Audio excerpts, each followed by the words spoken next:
Welcome to Connected from the Start, Meaningful Communication with Families in ECE. This session is presented by GEAR, a program offered by the OEC.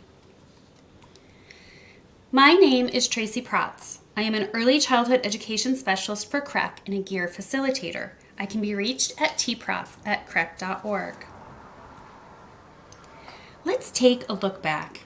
Think about how families and schools communicated when you were younger. Did teachers make a call to the family phone? Did someone write a handwritten note? Did the school send home something in the mail? Now let's fast forward to today. Let's consider how schools connect with families now. Maybe we send an email, maybe we post a message for groups to see, maybe we send a text message. We now have more tools than ever to stay connected with families. We can share moments from the classroom and respond quickly to questions or concerns. Intentional use of technology can make communication with families more consistent and more meaningful. Our goals for this asynchronous session are to identify the benefits of potential challenges of using technology to communicate with families.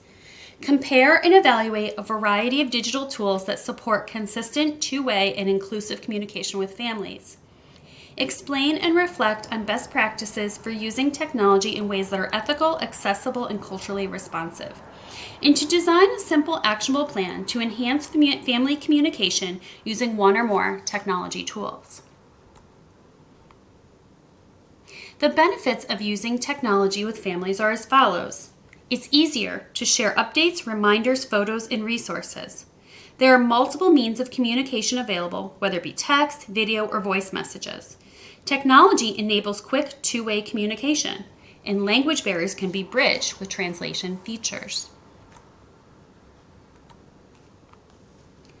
The challenges of using technology with families are that not all families have equal access to internet or devices. Not everyone has the same comfort level with technology. Overcommunication or unclear boundaries can be overwhelming, and privacy and confidentiality concerns may come up.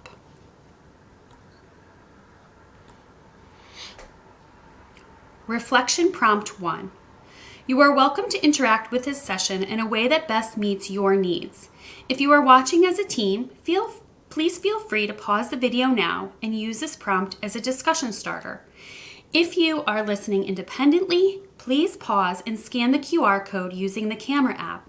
You will then enter your answers to the prompt on the Padlet.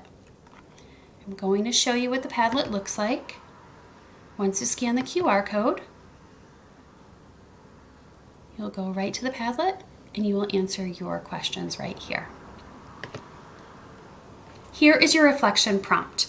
Think about current communication practices. Where are the strengths? What challenges have you faced when using technology to connect with families?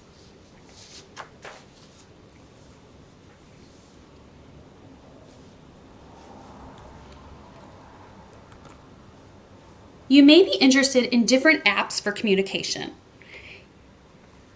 In a second, I will show you a comparison chart for communication apps that I will walk you through. You can pause the video here and scan the QR code. It will take you to the same table I'm about to share, comparing different family communication apps. You can spend some time reviewing the chart independently, and when you are done reviewing, please continue on with the video. So here you see a table that will compare the different apps available, the strengths, the challenges, the best uses, and some inclusivity features. For example, if you look at the top, Seesaw is a tool that you can use to communicate with families. Its strength is that it offers two-way sharing of student work. You can provide photos, videos, voice recordings. The family app is free and mobile friendly. But keep in mind that families may need tech support at first, and free versions limit the classroom management tools. But you can use it for sharing learning moments, documenting process art projects or skills. And it also includes 50+ language translation features, visual audio options, and it's accessible via app and web. Brightwheel is another popular app that early childhood caregivers use. And one of the strengths is that it's all in one platform. So messaging, daily reports, and billing are all in one. It's secure and compliant with privacy standards, and it's easy to check in and out and use it for attendance. There is a subscription fee that is a challenge, and it may overwhelm families with too many daily updates if you don't manage it properly. The best use is really for managing entire center operations, consistent daily communication for infant, toddler, and preschool, and its inclusivity features include visual and written formats. The family app is very mobile friendly, and messaging can include multiple family members. If you scroll down, you'll see Sparkler, which is another popular app in Connecticut. One of the strengths is that it's focused on child development milestones. It offers activities for families to try at home. It tracks progress across developmental domains. But some of the challenges are that it limits real-time communication. It's not a full messaging platform, and it requires families to engage with activities. The best use would be supporting families' understanding of child development and encouraging at-home learning activities. Its inclusivity features are that it's culturally responsive and it's available in multiple languages, and it's designed for mobile use. I will give you time if you want to pause the video here and explore your own copy of this comparison chart, and then continue on with the video to the next reflection prompt. If you're interested in learning more about Seesaw, ClassDojo, or even Sparkler, you can go ahead and also scan this QR code, which will take you to other resources on the Gear Online Learning Hub that will expand on what I already shared with you. Reflection prompt 2. Again, you have the option of pausing the video and having a discussion in person with a team, or scanning the QR code to enter ideas on the Padlet.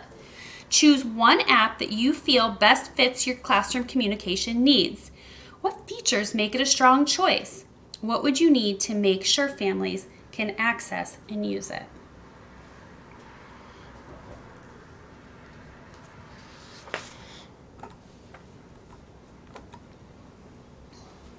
Gear offers information on other ways to connect with families. The first QR code will take you to pint-sized PD sessions on creating newsletters to update families about the classroom and using Google Forms to create surveys.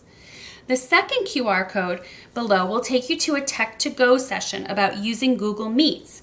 Take some time to explore these sessions now, or bookmark them for later.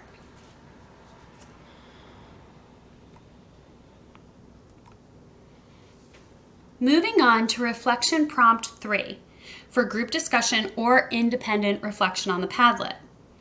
Consider the additional ways to communicate with families that you just explored. Which would you like to delve into more deeply when you have time? Why?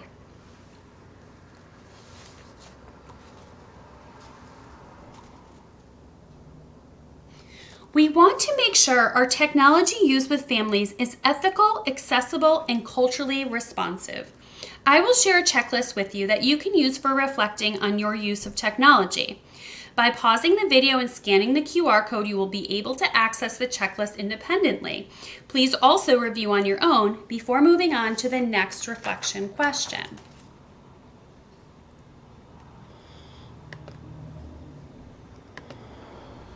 Here we have our culturally responsive checklist. In terms of ethical practices, do you have clear guidelines for obtaining family consent before sharing children's images or information digitally?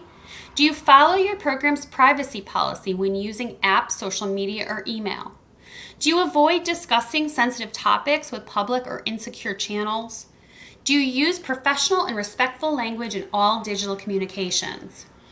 Also, do you set clear boundaries for tech-based communication, for example, not responding to messages after work hours? I also want you to consider accessible practices. Do you offer multiple ways for families to receive information like print, text, email, app, phone call? Do you check in with families about their preferred communication method and frequency? Do you use plain language and visuals to make content easier to understand?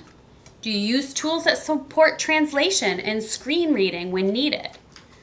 Do you ensure families know how to use tech platforms that we implement, whether you offer help or tutorials? Are you mindful of families' access to devices and the internet when choosing communication methods? And finally, are you culturally responsive? Do you ask families about their communication preferences, including language, tone, and style? Do you use families' home languages in communication whenever possible? Do you avoid stereotypes and assumptions when using visuals or messages? And do you regularly include culturally diverse and relevant content in shared media, photos, messages, videos, etc.? So this is the checklist again that you can use the QR code to access and print and privately reflect, and then you can move on to reflection prompt 4. Reflection prompt 4 for discussion or private reflection through the Padlet. After reading the checklist, what is one small, meaningful change you could make to ensure your communication is more ethical, accessible, or culturally responsive? How might that change positively impact a family in your care?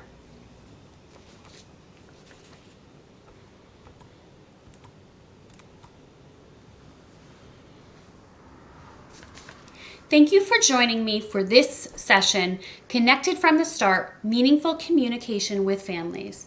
We hope that you're able to turnkey this information back to the teams with which you work. Are you interested in additional support? Professional learning is available at no cost for you, your staff, and families. Please complete the GEAR contact form via the QR code or email Lisa Seals at lseals@aces.org.